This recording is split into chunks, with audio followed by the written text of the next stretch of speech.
Shalom saudara-saudara yang terkasih dalam Tuhan Yesus Kristus. Firman Tuhan untuk kita pada hari ini tertulis dalam Lukas 11 ayat 34. Demikian firman Tuhan. Matamu adalah pelita tubuhmu. Jika matamu baik, teranglah seluruh tubuhmu. Tetapi jika matamu jahat, gelap tubuhmu. Demikian firman Tuhan. Saudara-saudara yang terkasih dalam Tuhan Yesus Kristus, ada peribahasa yang mengatakan dari mata turun ke hati. Mata merupakan cermin gerak jiwa.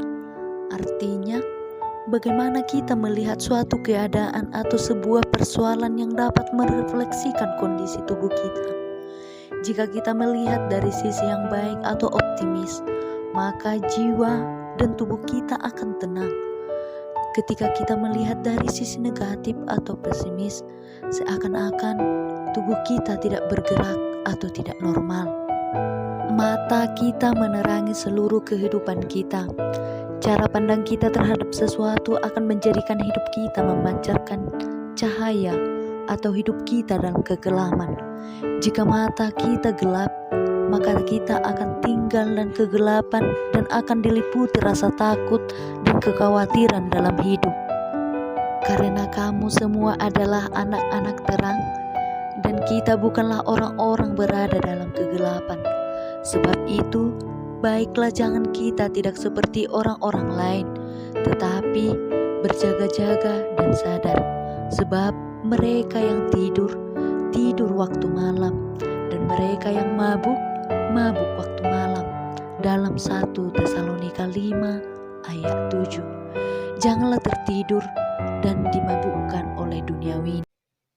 Namun teruslah berjaga-jaga, karena kita adalah anak-anak terangnya Tuhan. Karena itu kita harus memperhatikan supaya terang itu ada pada kita dan jangan menjadi kegelapan. Kisah manusia jatuh ke dalam dosa membuktikan bahwa manusia lebih melanggar perintah Allah dibandingkan dengan kenikmatan yang ada di depan mata mereka. Saat mata mereka terbuka, mereka malu karena mereka sadar bahwa mereka telah telanjang.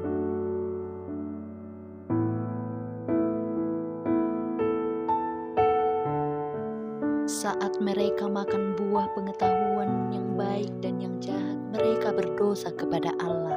Kemudian mereka mengambil cawat untuk menutupi tubuhnya. Arti cawat di sini adalah ikat pinggang kebenaran.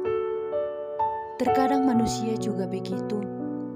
Terkadang setiap orang yang bersalah pasti mencari kebenaran sendiri untuk menutupi kesalahan seperti yang dilakukan Adam dan Hawa. Tetapi Allah kita penuh kasih. Allah mengorbankan binatang dan mengambil kulitnya agar manusia memakannya. Dengan penuh kasih, Allah memberikan kebenaran yang sejati. Dia mengorbankan anaknya yang tunggal, yaitu Yesus Kristus. Bagaimana agar setiap kita memiliki cara pandang yang baik dalam hidup kita? Bagaimana agar kita memiliki mata yang baik dan sehat? Pertama adalah hidup dalam ketaatan. Adam dan Hawa melanggar perintah Allah sehingga muncul persoalan dalam hidup mereka. Bukan masalah buah yang menjadi masalah. Yang menjadi masalah adalah Allah melarang tetapi ia melakukannya. Namun kita dapat melihat kisah 12 pengintai adalah contoh yang bisa kita pelajari dari Yosua dan Kaleb. Mereka memiliki pandangan yang berbeda terhadap tanah perjanjian yang Tuhan berikan dan taat akan firman Tuhan. Orang yang memiliki ketaatan akan firman Tuhan akan memiliki penolong yang berbeda dengan sekitar.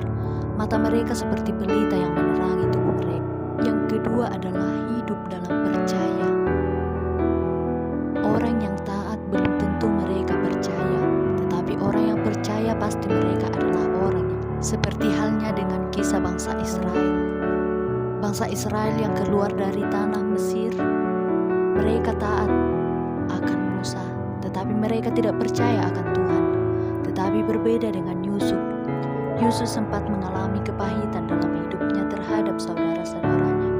Tetapi Yusuf percaya bahwa Tuhan Allah memberikan yang terbaik untuk hidup. Tiga adalah hidup dalam kasih.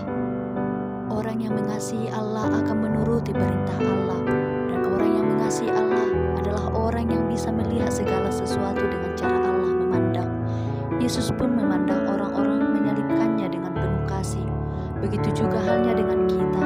Saat kita memiliki kasih yang dari Allah, kita pasti melihat segala sesuatunya dengan positif.